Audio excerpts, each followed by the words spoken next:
এইবাৰ কনচেপ্টটো হ'ল মানে কি আমাৰ যিবিলাক হেৰাই যোৱা যিবিলাক অসমৰ বিলুপ্ত যিবিলাক পক্ষী বা চৰাই চিৰিকটি জীৱ জন্তু বিশেষকৈ ইয়াত শগুন বৰটোকোলা চৰাইক এইবাৰ বিশেষ ৰূপ দিয়া হৈছে আৰু এখন গীতা দিয়া হৈছে হয়তো মানুহে ভাবিব পাৰে গীতাখন কিয় দিলে বহুতে মোক কিছুমান প্ৰশ্ন সুধিছিল যে গীতাখনৰ ওপৰত কিয় চৰাইকেইটা দিছে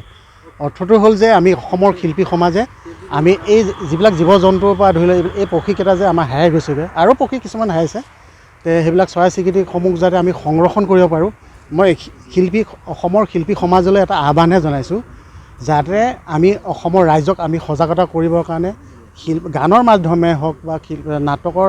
নাট্যশিল্পীসকলে নাটকৰ মাধ্যমে সংলাপৰ মাধ্যমে হওক বা ভাস্কৰ্য শিল্পী যিসকল আছে তেওঁলোকৰ ভাস্কৰ্য যি কলা কৌশলিক তেওঁলোকৰ সেই মাধ্যমত অলপ সজাগ কৰিলে বা অসমৰ যিবিলাক হেৰাই যোৱা যিবিলাক বস্তু চৰাই চিৰিকটি এইবিলাক হয়তো সংৰক্ষণ হ'ব বুলি মই ভাবিছোঁ সেইকাৰণে এইবছৰ বিশেষ ভেলাঘৰটো এইবাৰ নিৰ্মাণ কৰিছোঁ ইয়াত তিনিটা চৰাই আছে কি কি চৰাই এটা আছে বৰটোকোলা চৰাই তাৰপিছত এটা দেওহাঁহ আৰু এটা শগুন বিশেষকৈ শগুনটো প্ৰায় বিলুপ্তই বুলি ক'ব পাৰি বহুত কাৰণে কিবা বিভিন্ন কাৰণত হয়তো নাইকিয়া হৈছে এইবিলাক সেই কাৰণসমূহ আমি উলিয়াব লাগিব কি কাৰণে নাইকিয়া হৈছে আপোনাৰ হেৰিটো কি থিমটো হৈছে যে কি কয় অসমৰ বিপন্ন প্ৰাণীসমূহ সংৰক্ষণ কৰক আৰু জীৱ বৈচিত্ৰ্য ৰক্ষা কৰক কিমান খৰচ হৈছে খৰচ প্ৰায় এতিয়া 50,000 মান খৰচ হৈছে আৰু অলপ খৰচ হ'বগৈ 70,000 মান কেৱল নৰা আৰু বাঁহ বেলেগ ব্যৱহাৰ হোৱা নাই আৰু বাকী আছে আৰু সময় লাগিব আৰু 4-5 দিনৰ এইখিনি সময় শেষ কৰি 12 তাৰিখ মানলৈ এইখিনি দুৱাৰ মুকলিৰ কাৰণে বিশেষ এজন ব্যক্তিক মই নিমন্ত্ৰণ কৰিছোঁ আপুনি নিজে খৰচ কৰিছে নে বেলেগ এজন ব্যক্তিয়ে মোক সহায় কৰিছে পিছত তেখেতৰ নাম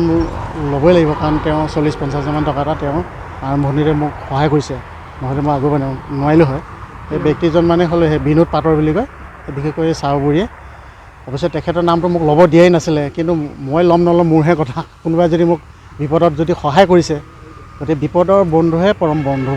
বন্ধু বুলি কয় গতিকে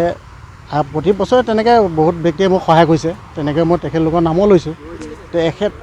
এই বছৰৰ কাৰণে তেখেতে মোক অলপ আগুৱাই নিয়াত অলপ সহায় কৰিছিল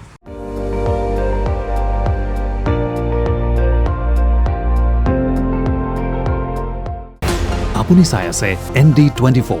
সৰ্বশ্ৰেষ্ঠ নহয় সৰ্বোত্তমৰ দৌৰ